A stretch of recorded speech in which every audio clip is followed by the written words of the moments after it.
نبي بعد وعلى آله وصحبه أجمعين أما بعد قال الله تعالى أعوذ بالله من الشيطان الرجيم بسم الله الرحمن الرحيم وما خلقت الجن والإنس إلا ليعبدون السلام علیکم ورحمۃ اللہ وبرکاتہ۔ کیا آپ بتلا سکتے ہیں وہ کون سی چیز ہے کسی کے لیے زمین پر بے شمار نبیوں اور رسولوں کو مبعوث فرمایا؟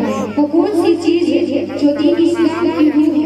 وہ کون سی چیز ہے جس کے ذکر سے قرآن کریم بھرا پڑا ہے؟ وہ کون سی دولت ہے جس کو حاصل کرنے کے لیے حضرت سمیہ رضی اللہ عنہا نے شرمناک طریقے سے شہید ہو جانا گوارا کر دیا، مگر اس دولت سے ہاتھ نہیں دھوئے؟ وہ کون سی چیز ہے جس کے لیے صحابہ کرام نے اس قدر تکلیف اٹھائی؟ جی ہاں میرے بھائی، وہ چیز ہے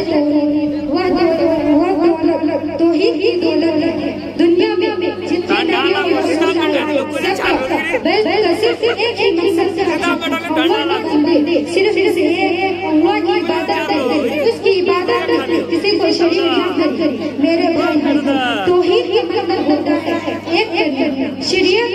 توحید کا معنی یہ ہے اللہ کی ذات کو عبادت ربوبیت اس کے تمام صفات میں ایک مانا جائے، اگر اس کے علاوہ کسی کو رب مانا جائے یہ توحید کے خلاف ہے۔ میرے بھائی، مسلمانوں کی تاریخ گواہ ہے جب ان کے سینوں میں توحید کی دولت یا زمانے میں سرفراز صاحب موصوف، لیکن جب توحید کو چھوڑ کر مسلمان شرک کی ریاضتوں میں مبتلا ہو گئے، اسی دن سے مسلمانوں کی زوال کی کہانی شروع ہو گئی۔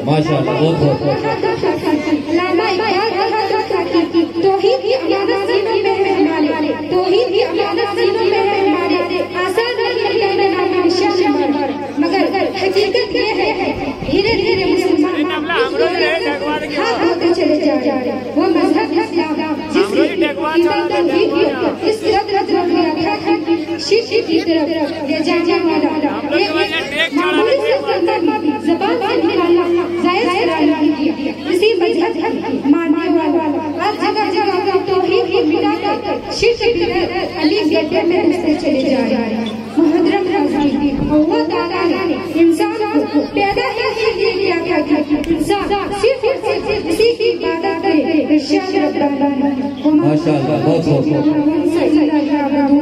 میں نے جتنا انسانوں کو صرف اپنی عبادت کے لیے پیدا کیا۔ اللہ فرماتا ہے اس انسان سے بڑا ظالم جو اپنے تخلیق کے مقصد کو نہ پہنچانے اور اللہ کی عبادت میں غیروں کو شریک کرتے۔ میرے بھائی، اس توحید کے کہتے ہیں حفاظت کیجیے، نماز ہر مسلمان اپنے رب کے سامنے یہ شرائط کرتے ہیں کہ یہ اگر ہم ہوئے یہ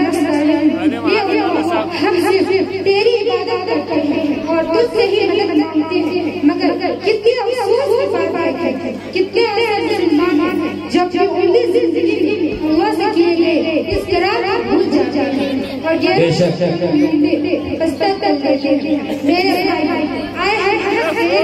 ہم اپنی اس قیمتی عقیدہ توحید کی حفاظت کریں گے۔ اللہ نے ہمارے پیشانی کو معزز بنایا ہے، ہم اسے صرف اسی کے آگے جھکائیں گے، کسی غیر کے آگے جھکا کر اس کو ذلیل نہیں کریں گے۔ شاعر کے ساتھ میں اپنی بات ختم کرتا ہوں۔ توحید یہ ہے کہ خدا ہر شخص کہتے، توحید یہ ہے کہ خدا ہر شخص کہتے۔